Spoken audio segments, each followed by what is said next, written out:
My English is not so good. Sorry for that. But the question that we all want to know, first of all, is how did Osho come into your life? And what happened next? Okay. So from I was very little, I was I always wanted like freedom, without knowing what freedom was.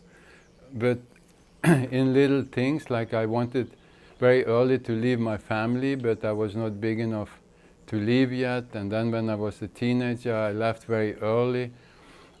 School and the country when I was already 15 years old, because I had this in me.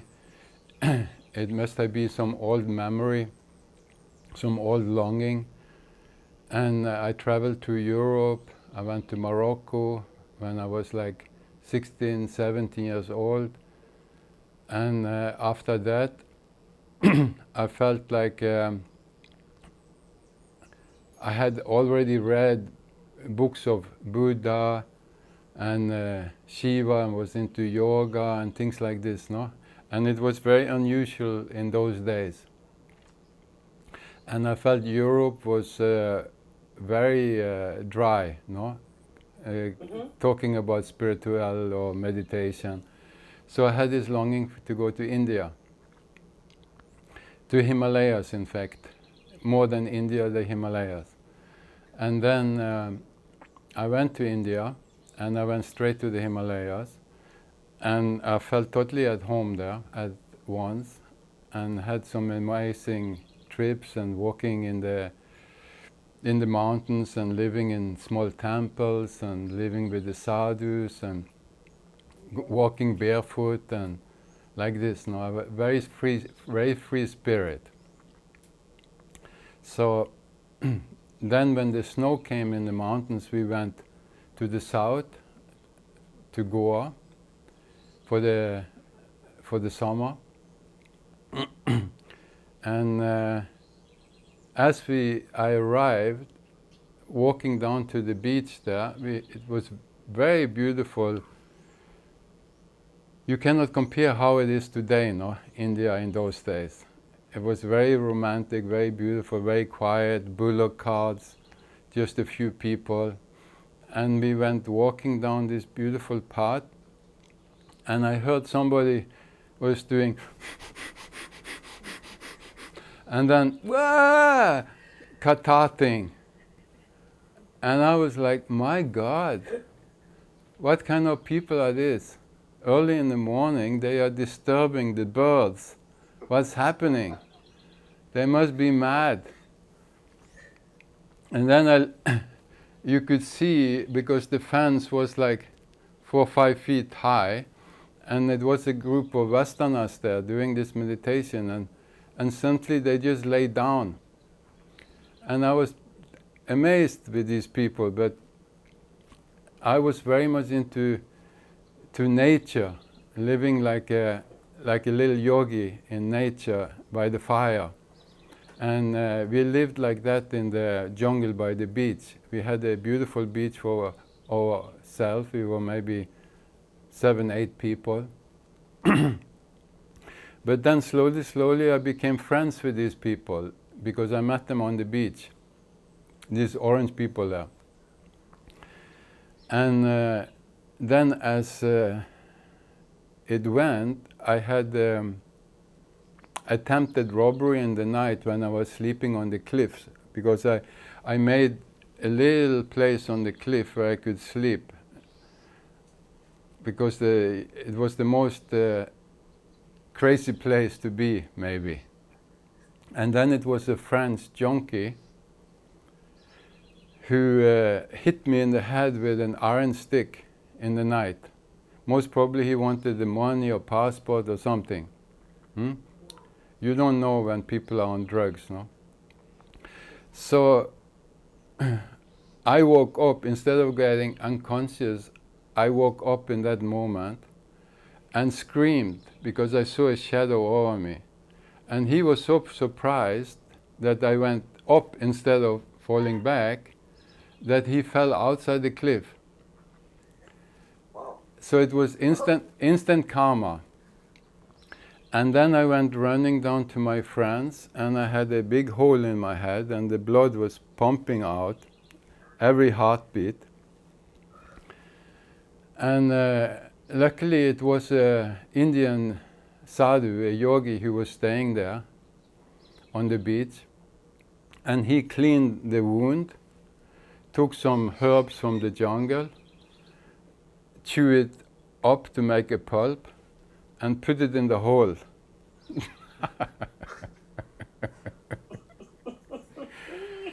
And those were the days, and it was far away. You couldn't. It was no car. We had no motorbikes yet. It was far from any hospital. And the next, huh? Que ano que foi, Abiro? Pede. What year was it? This was, I think, 76, 77. Okay. And then next day, I went to the medicine man in the village, like a herbal doctor, and he started fixing it up. And I used to go there every day.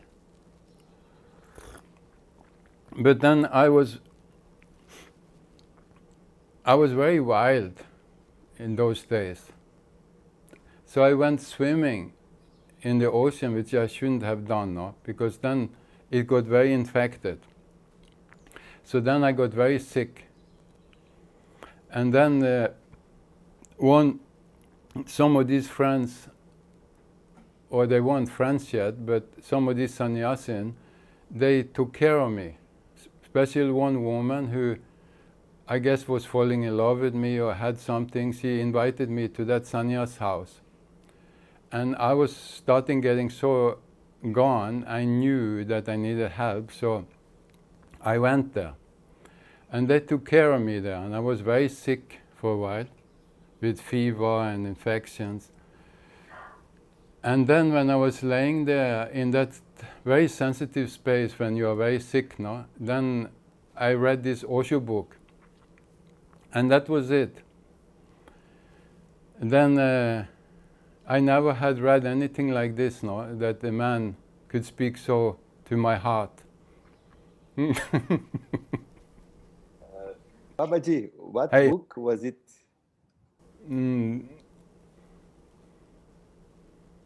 I think I Am the Gate. So anyway, so then in that week or so I was laying there, then I was reading Osho books and talking to these friends there who had a little center. And they said that, you see, this is meant to happen. The master, Bhagavan, is waiting for you. This is how he... and I knew that, but I was very resistant in a way because I liked it so much in the jungle. And they say he lived in a city. I didn't want to go to the city. I wanted to be in the jungle by the ocean. No? So when I got better, I tried dynamic meditation there. And the first time I did it, I had the effect was immediately like I wouldn't say a satori, but I had a total space of no mind and silence. Like the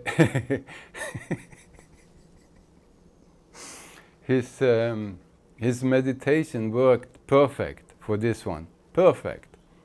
Just the right medicine, like it should be. And I was thinking, my God, I could get this without any drug, without anything, and the most blissful silence and awareness I ever felt. So I knew it was something there, but still, I went back to the beach, not to Pune. And then the time came that I had to leave India because the visa was finished. And also I had a girlfriend there back in Norway. And we had a little shop. little hippie shop, not selling things that I sent from India.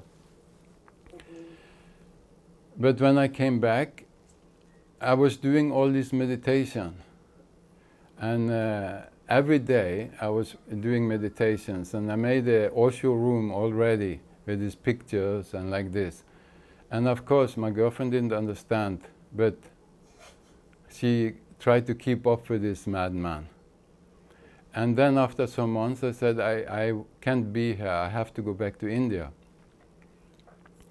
And you're welcome to come, but then you know, the mind comes, what about the shop, what about life, what about money, blah, blah, blah, blah. And I said, very good, I'm going.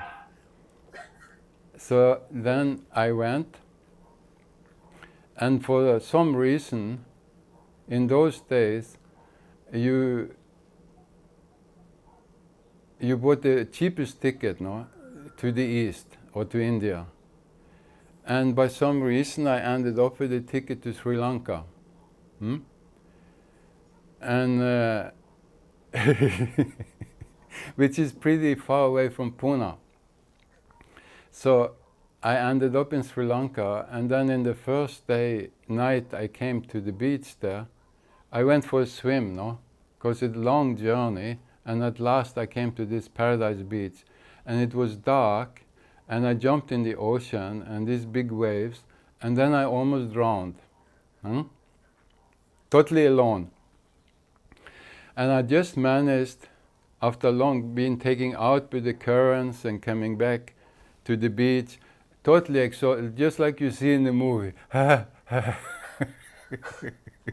Coming back into the beach and realizing that I almost died, but in that moment I surrendered because I felt like I got given life again, you know, I was so close to dying. So it was a very good preparation for Osho. And then also at that time I slept on the beach, and I got stung by a big scorpion. And I was sure I was going to die because I could feel the poison going into the body when I was turning around. And then I had a friend who I was traveling with, and he was sleeping just a few feet away from me. And when that happened, then the reaction was to get help, no? So I went over to him, and he said, what's happening? And I said, then I realized he can't do anything because we are far away from anything there. So I said, no, it's nothing, just go back to sleep. Then I lay down and I was watching my mind with this fear of that you are going to die. And then I just allow it to play its round and accepted that I have nothing to do, I cannot do anything, so why not fight? Why not just relax? So then I accepted that, no, in that space, and then it was total bliss. It just changed. So I learned this, the secret of letting go in a way, to accepting that. And then for 2-3 days I was very sick with fever, but I'm still here, so I didn't die. Wow. And then we had many episodes like that. And then we were traveling through whole South India, like a sadhu boys, you know, barefoot, just with the lungi, hitchhiking with trucks, buses, sleeping wherever in the temples, in the street, like this. So by the time I came to Pune,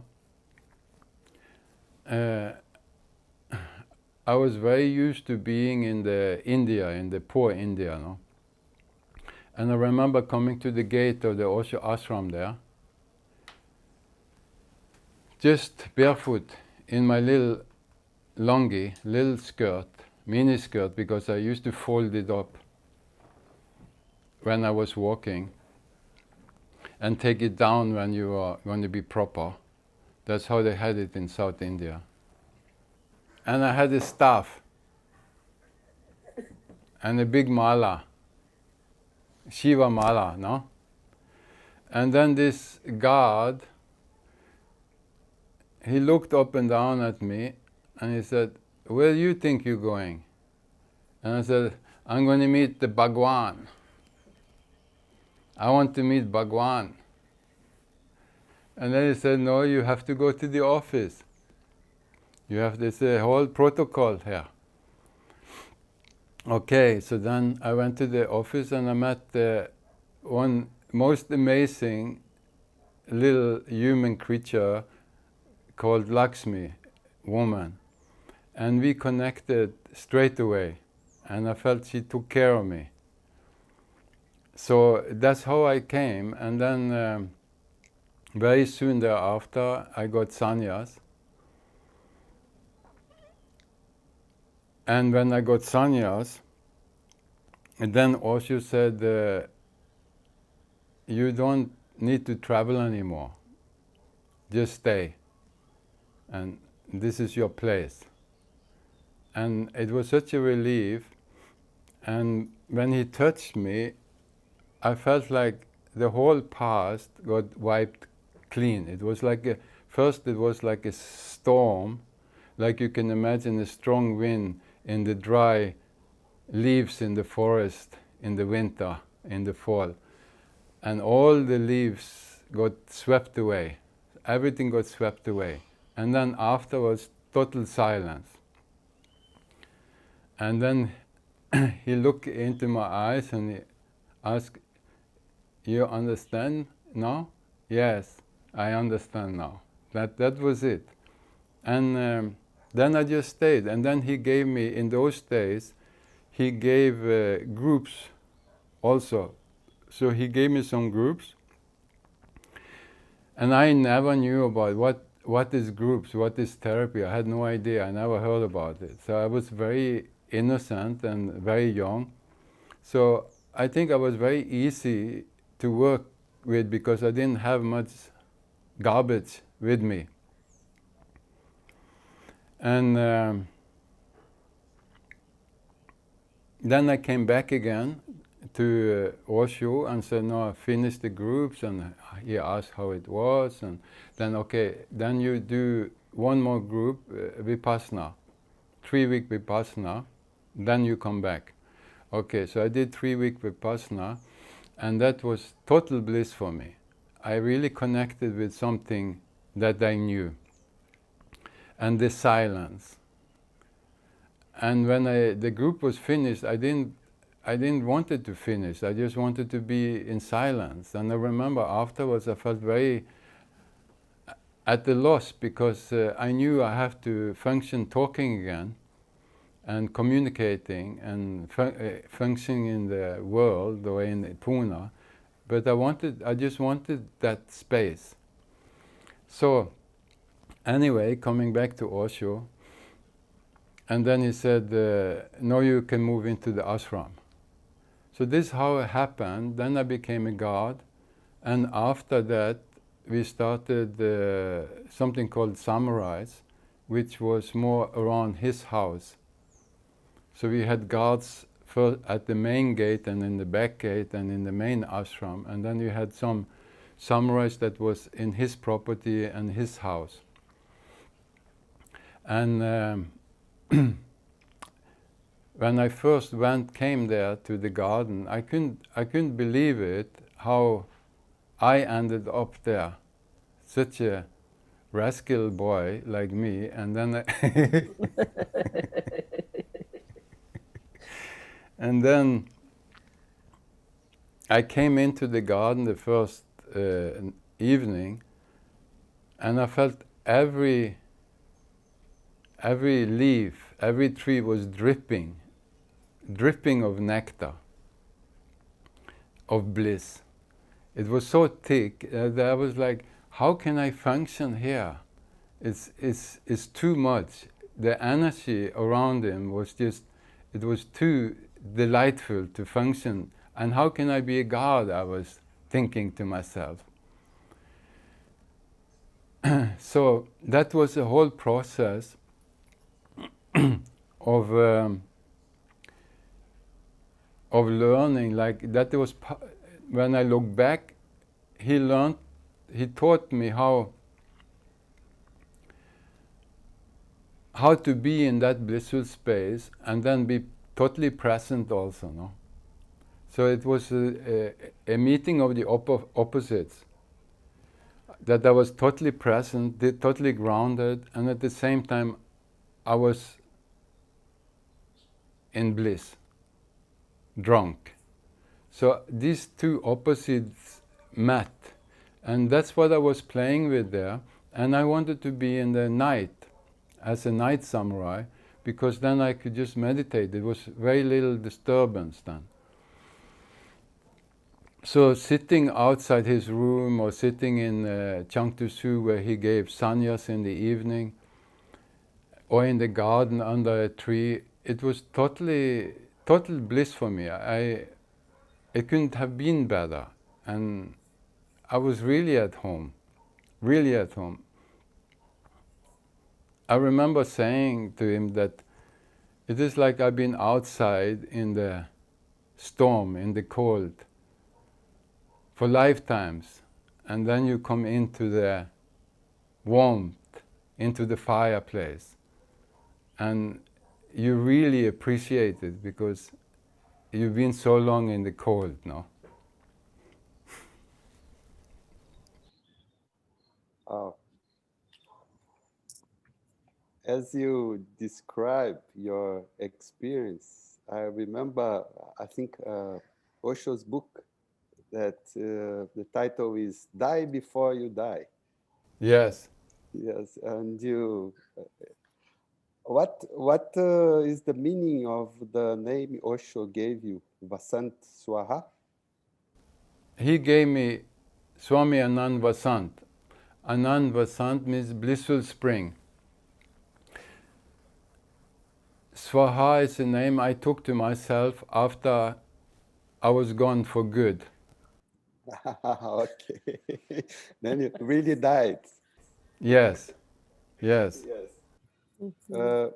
How was this experience of working in the commune, being in the commune, giving groups and working as a guard, as you said, you described?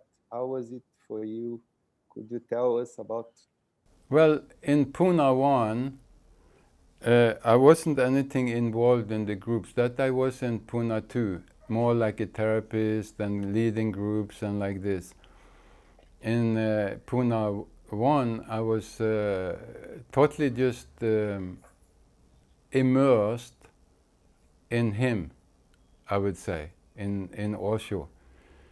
Because I was physically close to him and I was in the night guarding in his house and seeing him every day, going as a guard.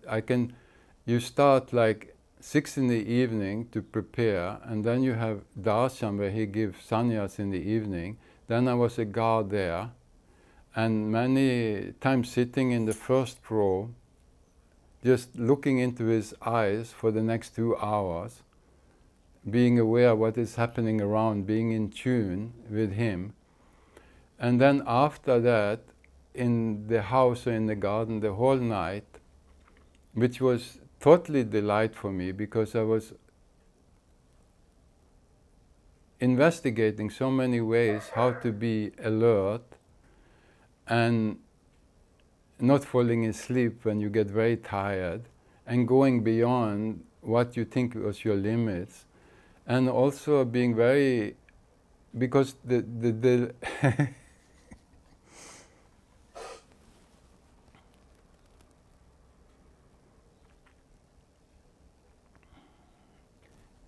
the love, the gratitude that one has for the master and seeing the situation where you are in is just it's just too much, you know. It's beyond any words.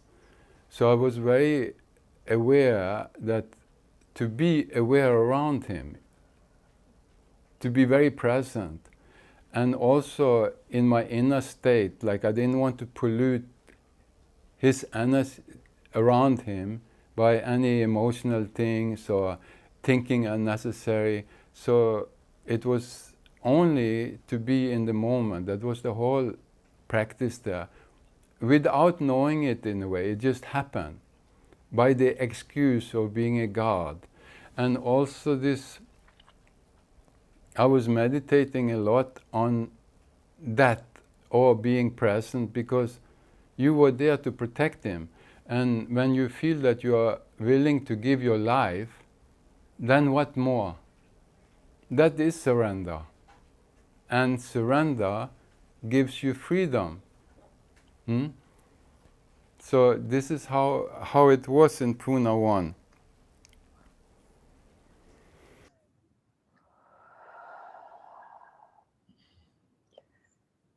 Then came the ranch experience. Then came the range.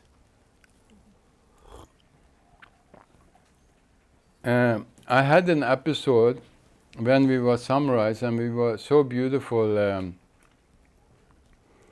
group of friends there who were all into martial arts, and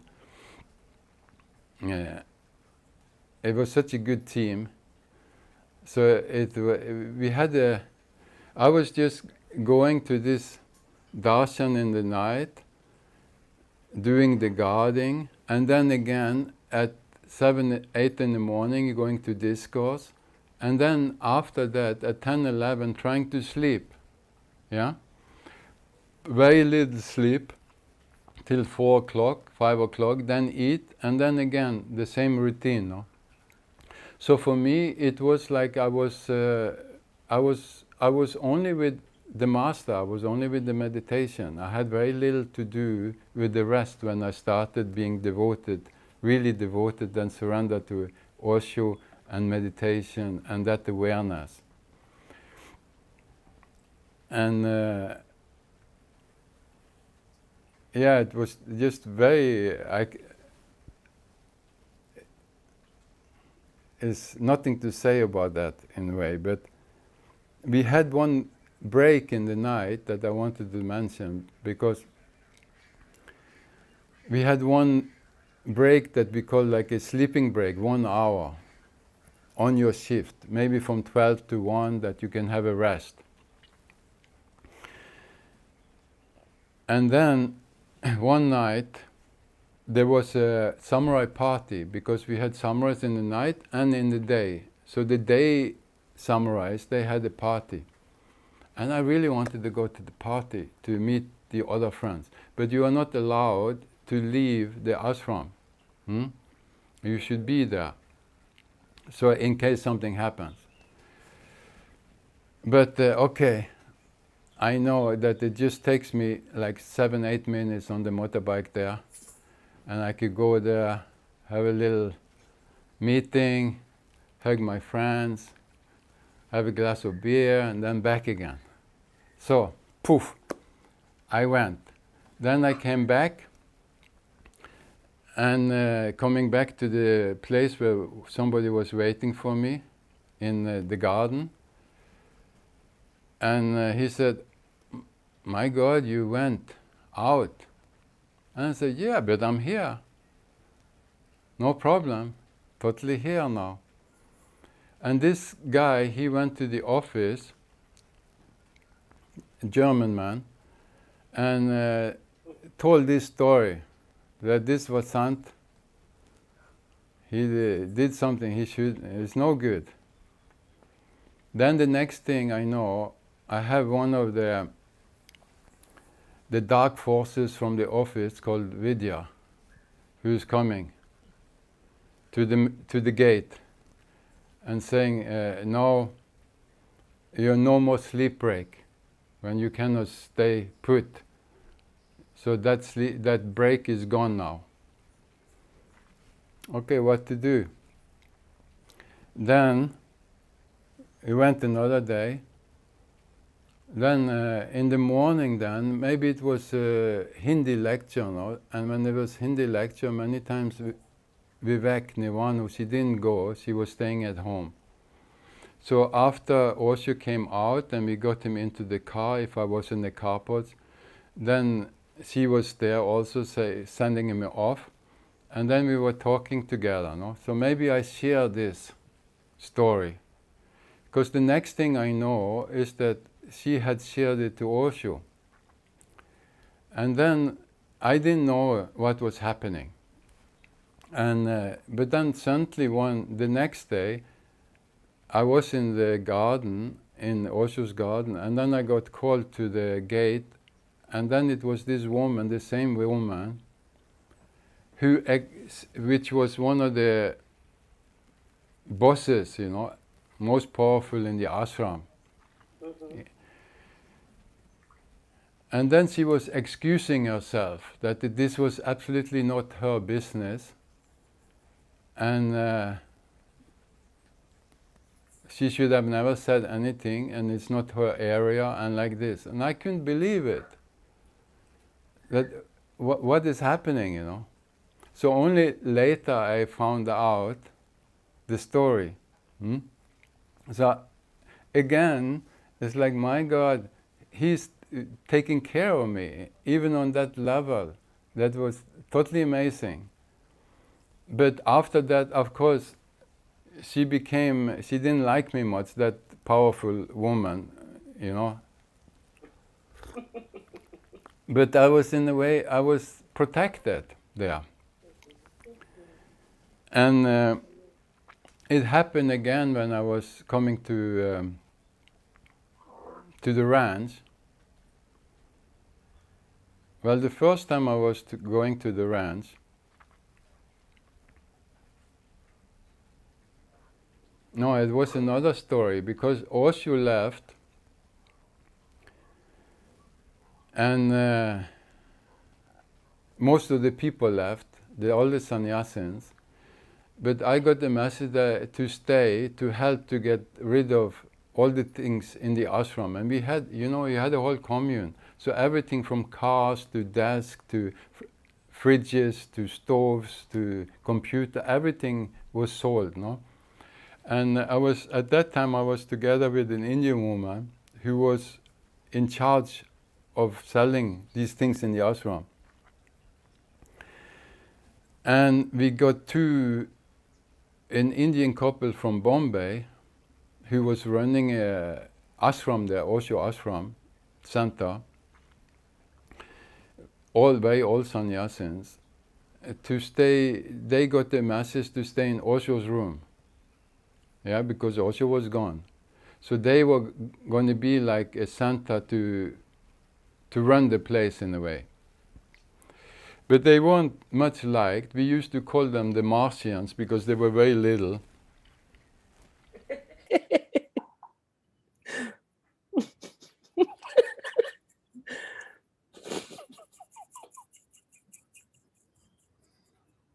So, and it was something with them, they didn't fit. Maybe they could run their own place good, but it didn't work there. So then the message came from Osho or from above somewhere that they had to leave. So they got kicked out in a way from the ashram. And then came the message that we could move into the room. I was moving into Osho's room, which was also like, my God, he has been there for 7 years, and I was sitting outside his door, and suddenly I was sleeping in his bed. And that room for me, it was so charged.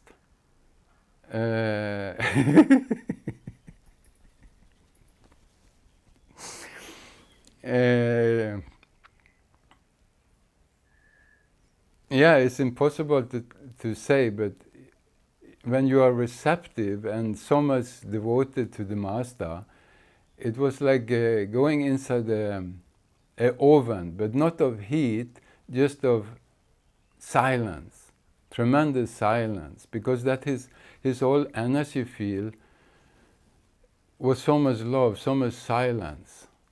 And it was very powerful around him. And he wanted marble. It was marble on all on the ceiling, in the walls, in the floor.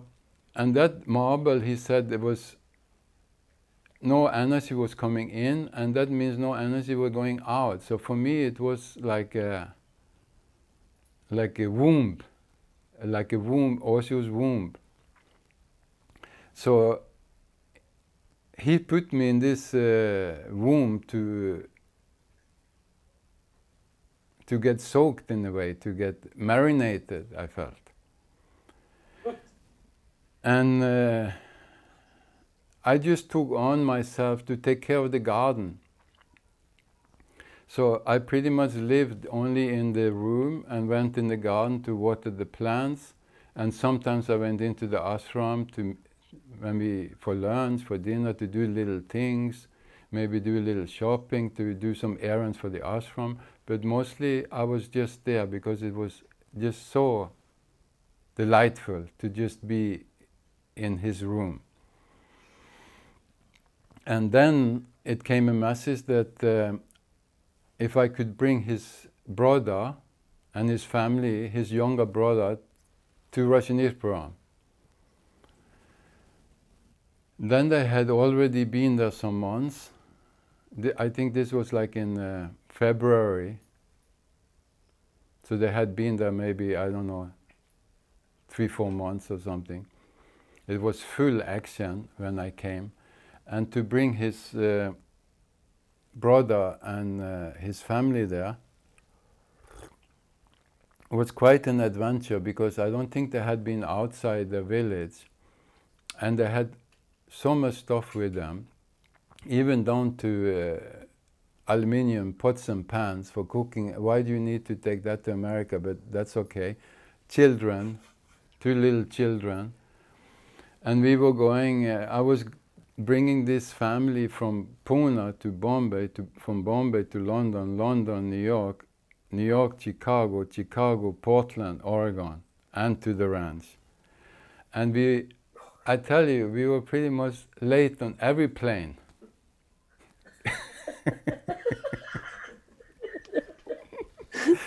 It's a miracle. How? Because there's no hurry, there's no hurry, and then come, children, this,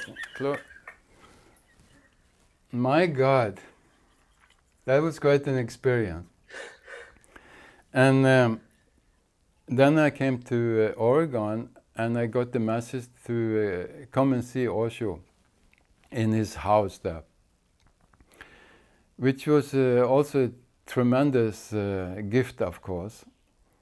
And it was only, then Sheila was the mama there, no? And this was in the beginning, so she still didn't have horns. Or maybe she had, but they were covered by the hair. So then it was only me and her going into his room. And she was sitting a little away, and I was sitting with Osho, and he just started talking. He wanted to know how it was going in Pune, how his friends, like one that was very close to me, Maitreya, who was very loved of Osho also. Had been with him. He had been in the Indian parliament, like this, the politicians. And this man, Maitreya, I loved a lot, and we were one of the few people still staying in Osho's house, in Lao Tzu house. We used to go for hours walking in the night. He was a walker. So he took me to all kind of places around Pune, just walking. And we had a great love affair, me and Maitreya, there being together. Then maybe having a cold beer afterwards. And so he asked about all the Indian sannyasins and how things were going and little things like this. Then he gave me a watch, and he gave me a cowboy hat, because we were in cowboy country. And of course, for me, it was very difficult to talk because you get so intoxicated. But I was used to being around him also, in a way, and we had many encounters face to face when I was a guard and coming in and out of his room and going into his car. So then he said, invited me to stay in Oregon, in the ranch. And I said, because I had been there then some weeks, and it was still snow, and work was crazy because we had to build the whole city there. So it was like a rush. And I said, I'm fine to go back to Pune and help finishing off. And because I wanted to go back to his room, you know.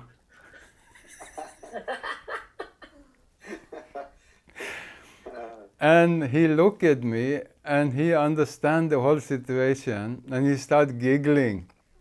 Like, yeah, that's cool, that's good. And then we both start laughing. Yeah, that's how it is, you know. Who wants to be here? And Osho was in silence, nobody could see him. And then he said, okay, then on the way you give some, he gave some work to bring some videos about the ranch and some brochures and some information like this to bring to the center in London. So he wanted me to stop in London, in Amsterdam, in Copenhagen, like this, on the way, like an ambassador. And then back to Pune.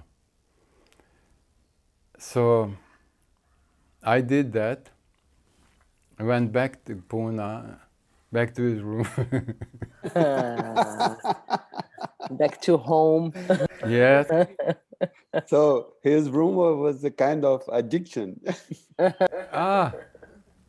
Bliss is addiction. No? What better addiction, no? Silent is addicted, no, like that. And yeah, so then I stayed a few more months, and then I went to the ranch and stayed till the end. And then again, it was an episode because I had to get married to stay there on the ranch. So I went to New York, and they say I could go to the castle where he went to when he first came to America in New Jersey, outside New York. So I could stay there when I got all my papers together. And found a New York wife, everything fine, good sannyasin. And and staying in his castle, which was also totally a blessing because certainly you were living in a castle where he had stayed. But it was one woman running it, and she was very uptight. And I don't like uptight people, so we had some conflicts. And she complained about me to her master, which was not Osho but Sheila, that I was very rebellious, not easy to control there. So when I came back to the ranch, they gave me a hard time because I had some complaints from these women who was running, and Sheila then was getting more and more fanatic, no? From Pune, I had a good connection with Sheila. She was never a meditator, but it was she was always fine with me. But after that, complaining and this, then they gave me a little hard time when I came back, and they say I couldn't stay. And then it was, they say I could only stay for the festival, what was happening. Then I had to go. And I knew that there was something like this from this woman, and like this. So the day I had to leave, it was some buses after the festival, leaving the ashram, many buses. And I was already inside the bus, and then it came an announcement through the speaker I heard. Vasant, you have to go to Jesus Grove. Then I went to Jesus Grove, and then Sheila told me that it's okay, I can stay. And I was like, my God, what's happening, you know? So great. And then only maybe 5-6 years later, I got to know from somebody who had been in Osho's house that day that this message came to him that I was going. And it was he who stopped it. I mean, who else could have done it? But that took 5-6 years. So even after 5-6 years, he just broke my heart.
It's just so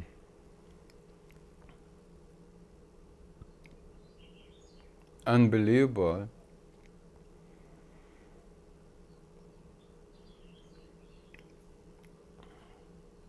Like, how is it possible?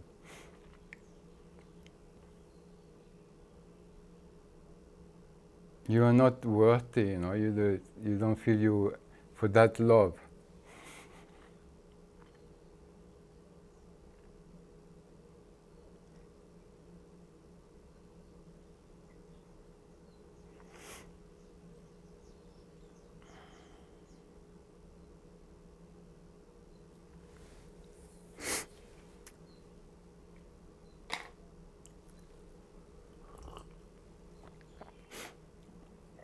So, yeah, then I stayed to the end then. And the day he left the ranch, I was sitting at one of my favorite spots up in the mountainside. We had this rock, natural rock, that was like a hole on the ranch. And I used to go there in that hole because it's like, oh, like that, like a portal. So I used to sit there and meditate and look over the ranch. And then suddenly I see this little private jet taking off, flying straight in front of me. I was like, wow, I was feeling, that was Osho. And it was, when I came down to the humans again on the ranch, then they said, that rascal left. So, then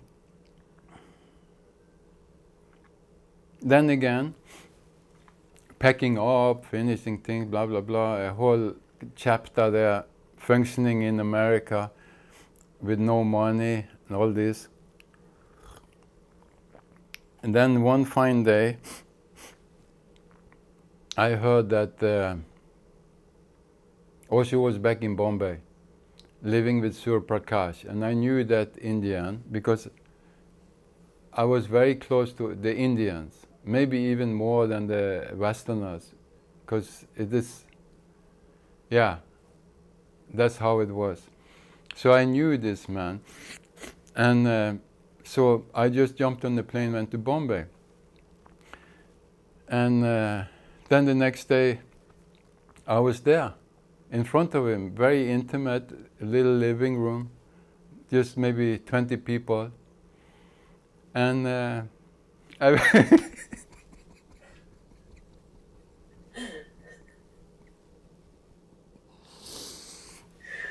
everything was perfect.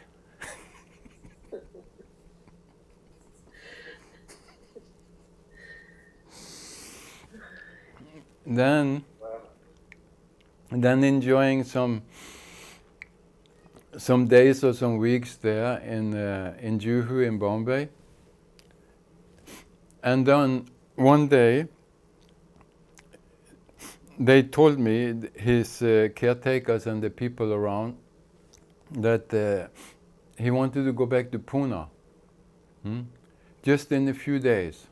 It's going to happen, he go back to Pune. And nothing is ready, Nothing is ready. The ashram was totally dusted down. It was like nobody had been there for 4 or 5 years. So I went straight away.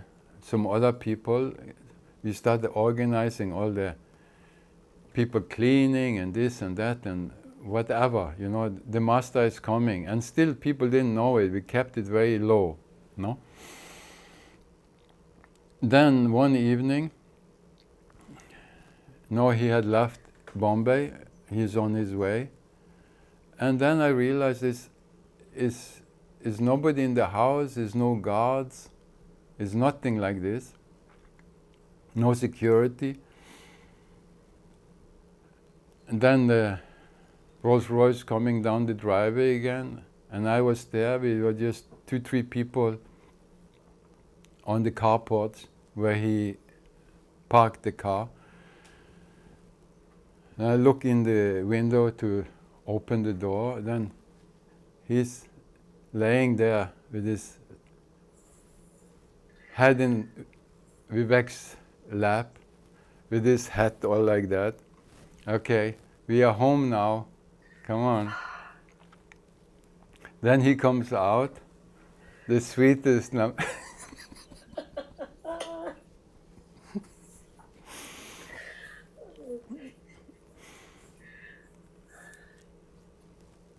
the sweetest namaste to everybody there, which wasn't many people. Then get him into the room, close the door, and then I realized, my God, now the master is back again. What to do?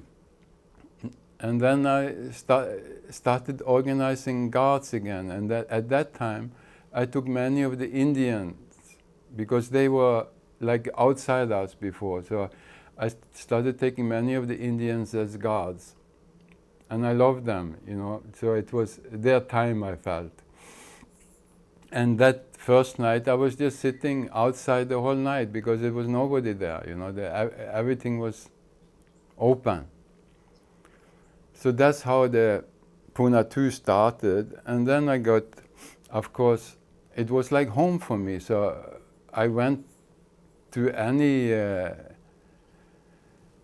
department or central transformation, or healing arts, or mystery schools, or all these different things we had, and got involved in many processes and like this.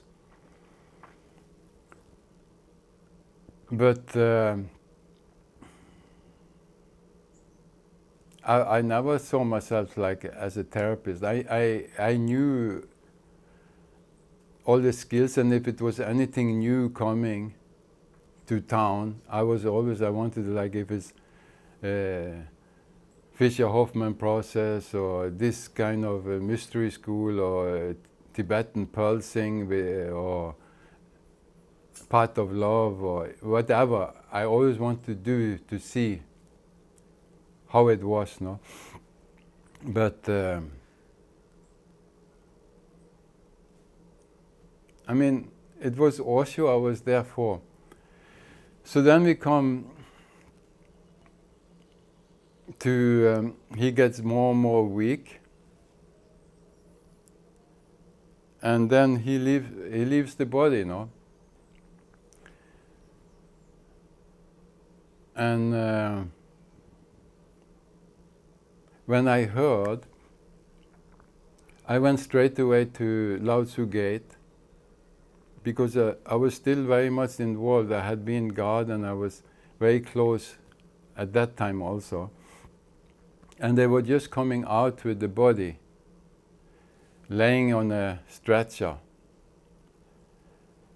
And I was walking with him, looking at his body, just like that,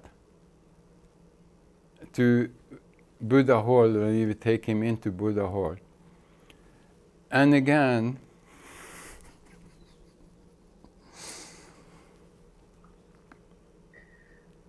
he just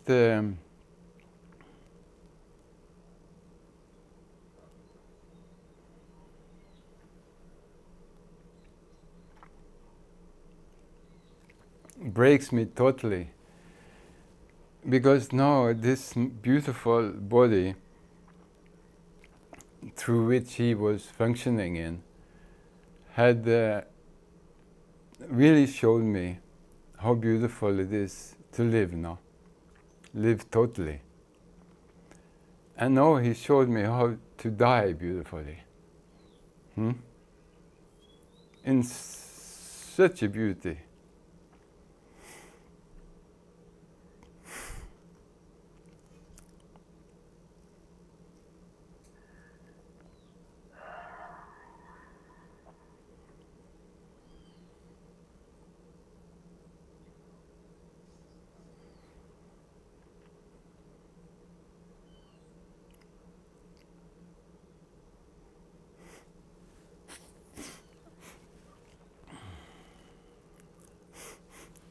I'm amazed myself how I managed to talk about this, but it must be something that should be out, because it's very difficult to talk about it.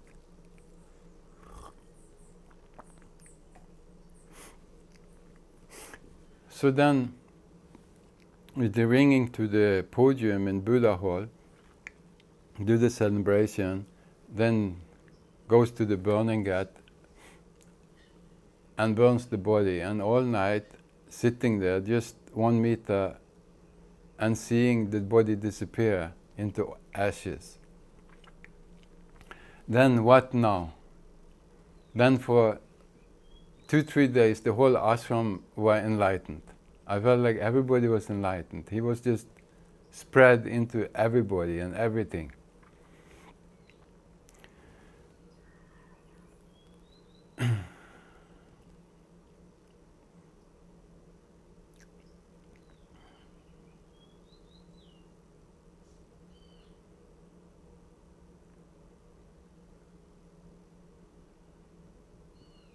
Then it goes a year,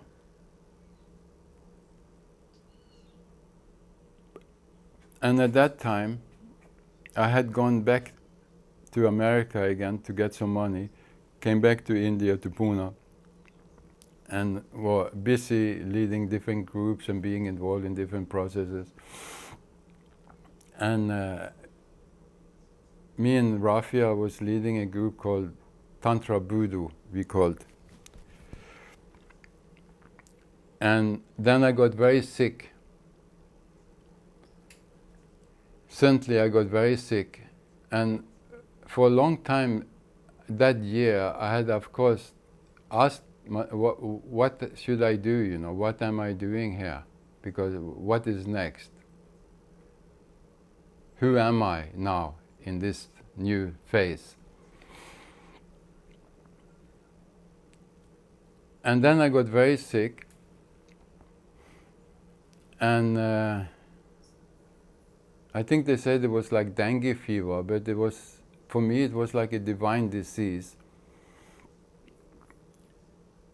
And I was alone at that time, living in the apartment, and you didn't have phones and all this, so people didn't know, except the people I had been with, which didn't seem to care much because nobody came.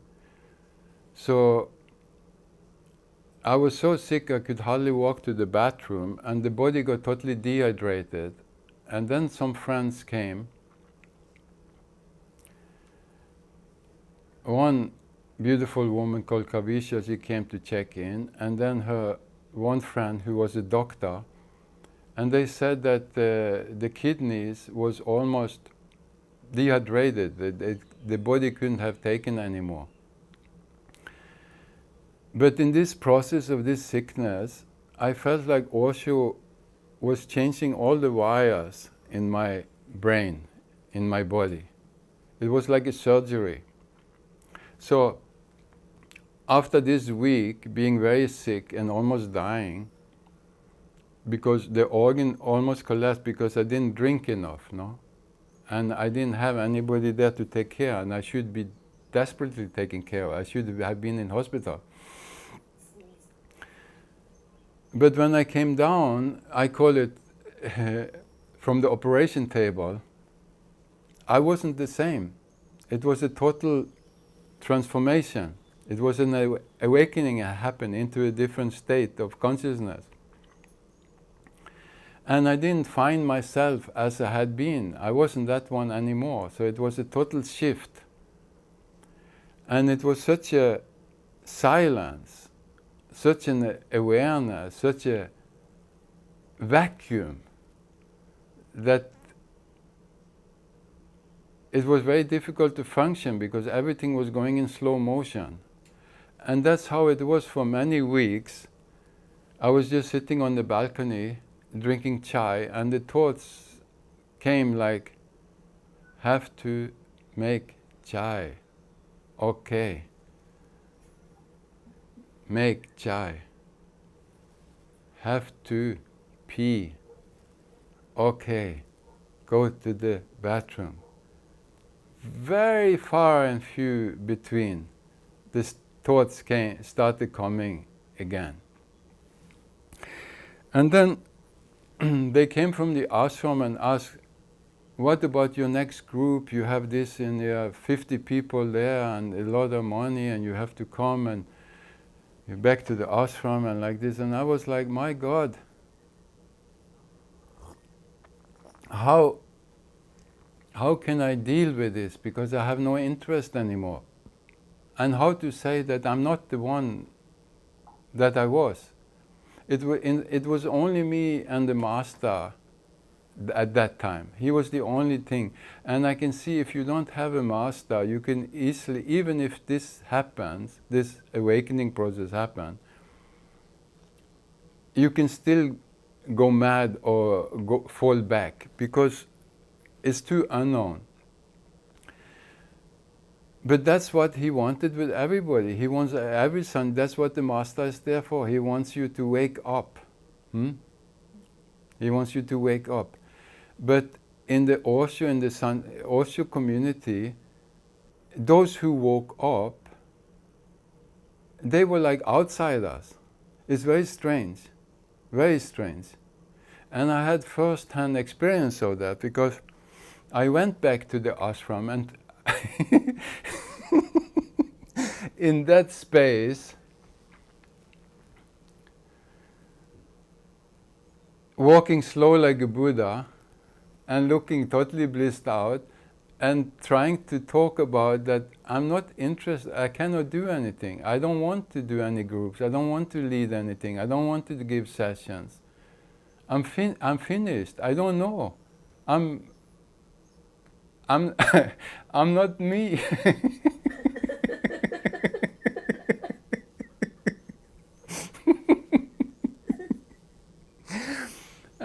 And it's such a new, you don't know. You really, one feels like really like yeah, you are reborn, but you are reborn like a innocent little baby in a grown-up body, no? Then you try to function.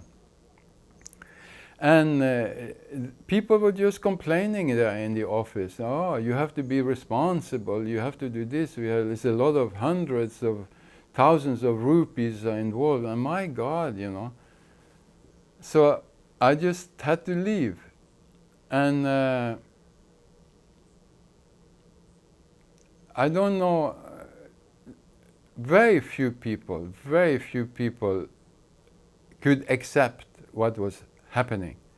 And those few, it was Indians mostly, and Indians who had been with Osho from the past when he was traveling and they had been intimate. So luckily I had some Indians and also one or two who had an self-realization. So I became like an outsider in my own home. All the spiritual people, they didn't want enlightened people there. They didn't understand. But I can understand because Osho, he was such a master of masters. He was so beautiful, so unique, so big, that you couldn't relate to it. And I had never thought about it. I wasn't there to be enlightened. I was there to be with my master.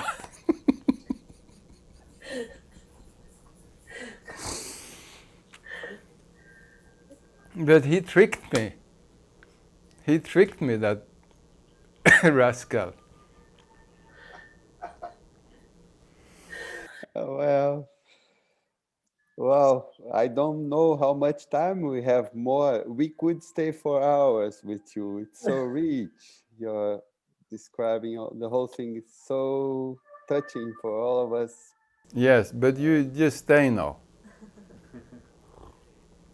Just stay, okay? So then I was just for months imbibing this, nurturing this space, and then I had this strong impulse to go to the Himalayas, because Himalayas what brought me to India in the beginning, but I never allowed myself to go there back because I was with my master. But now I realized I could go back. And not only that, but I went with Osho. We went together. So it was like that. So then, me and my master, together, we went to the Himalayas. And then, many years to nurture this space, and it was absolutely no pull to talk about it or say anything. I just wanted to, I was just happy, free, at last. Absolutely no problem, no mind, just enjoying day to day in the mountains, going to have bath in the river, making chapatis, going to walk to the mountaintop. Total bliss. I did not want to come back.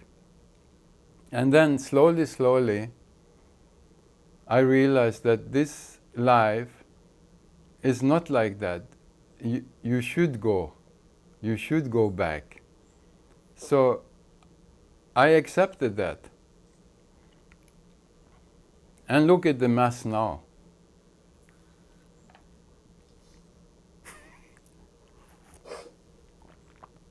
So that's how it happened. So maybe after this self-realization there, 1 year after I left the body, and then in 96, 97, I was invited to a big festival in Europe, like a spiritual or New Age festival. And then I did many things there. I was leading some things also, but then they wanted me to share, like the peak thing, the last thing that was happening on the festival, in the biggest hall, like the ending. And then some stories like this came out, and I just was sharing a bit of my journey. And then some friends I had with me, they say, my God, now you went public with this. Now you are sold. And from that moment, even when I left then I had many people. Suddenly I see 20 people coming after me. They wanted to be with me.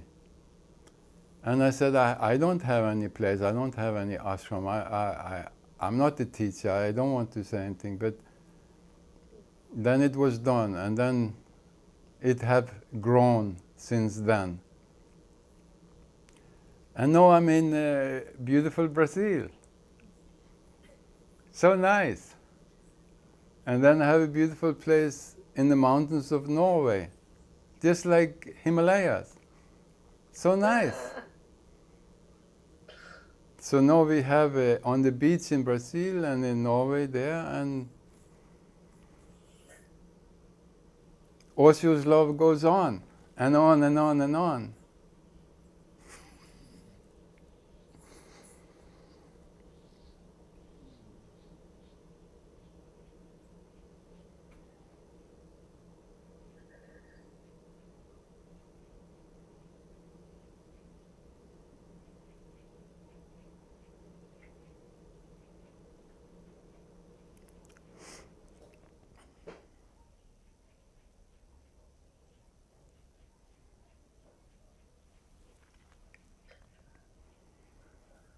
What the Master called the new man, Sobo the Buddha, it worked.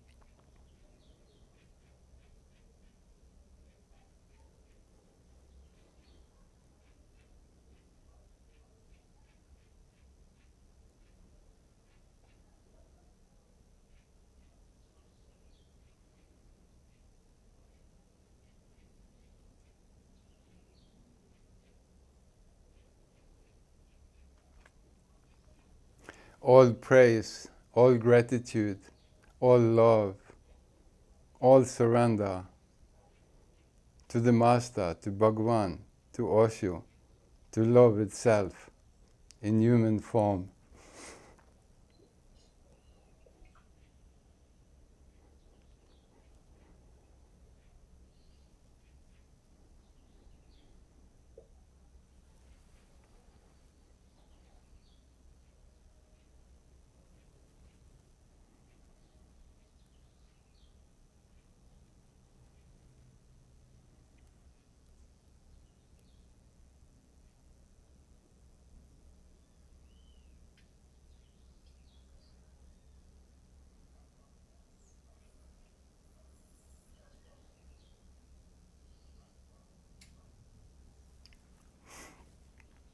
So, how was your interview? No words, no question. Only love and beautiful bliss in my heart, Yes, and in some kind of way I feel Osho. of course, that is his whole message. Just what you said is his message. Yes. That's We, what I am bringing through this body. He soaked me, he destroyed me, and that is what is left. Huh? The taste of the Blessed One is the same. Just like you taste the ocean anywhere, it's the same. It's the taste of the Blessed One.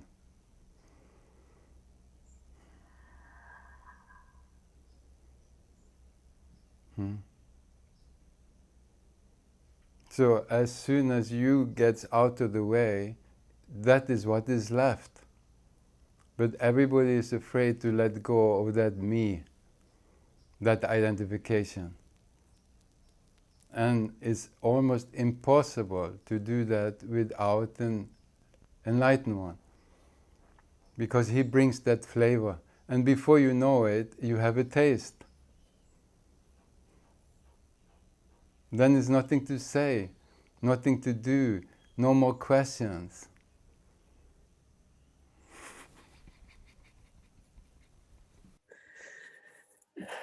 well,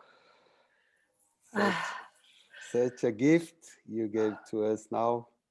Thank you very much for being with us and sharing these beautiful moments. Hariom.